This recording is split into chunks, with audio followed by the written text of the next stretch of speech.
So we pitched the show, we sold the show, we started to make the show. We brought on Michael Reeves, Frank Carr, Jamie Thomason.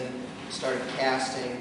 We started into pre-production and then production. And now it came time to reveal the show to the world. And we were scared out of our minds.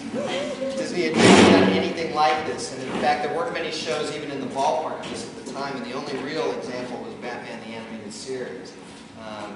And so we had this big press event at the Universal Sheraton, and we had put together a few minutes of footage. That'll be the second day. And we borrowed some music from the movies Glory and The Power of One. We didn't yet have any music of our own.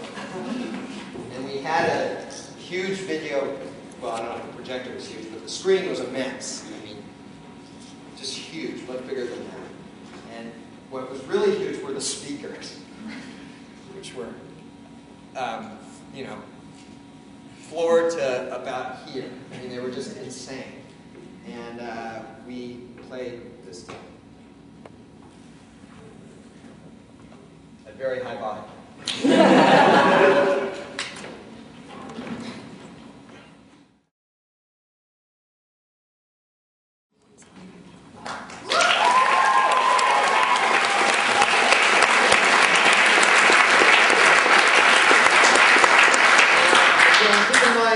Really big speakers, and as that last roar echoed through the conference, the room at the Sheraton, the room where we had our ball in 2001, our Masquerade Ball, for those of you who were there,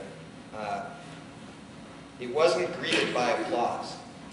It was greeted by pin drop silence.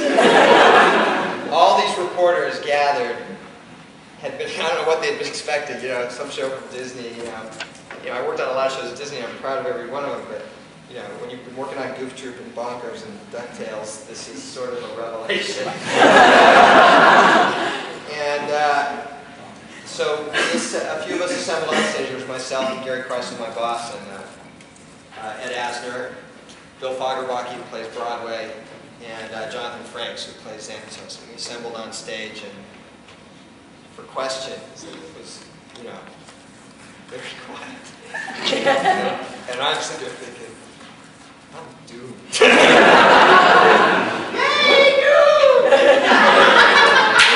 And so one reporter tentatively raises her hand and says, "This is for kids?" And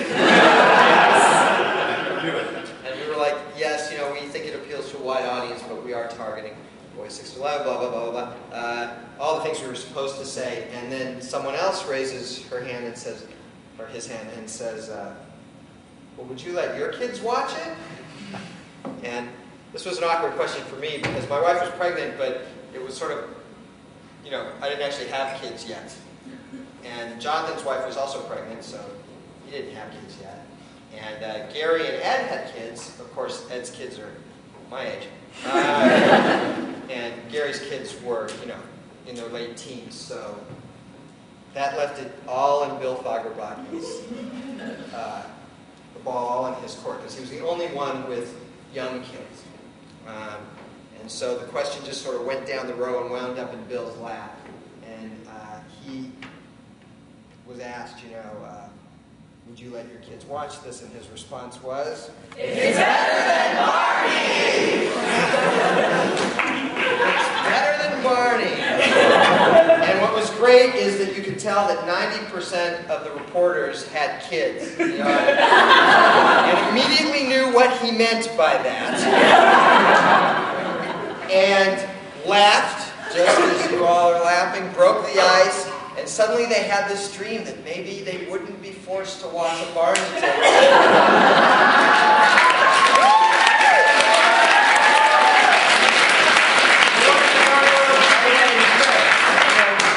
My daughter was born, and subsequently my son, and despite the fact that I worked on the show, I still had to wind up watching Barney tapes over and over.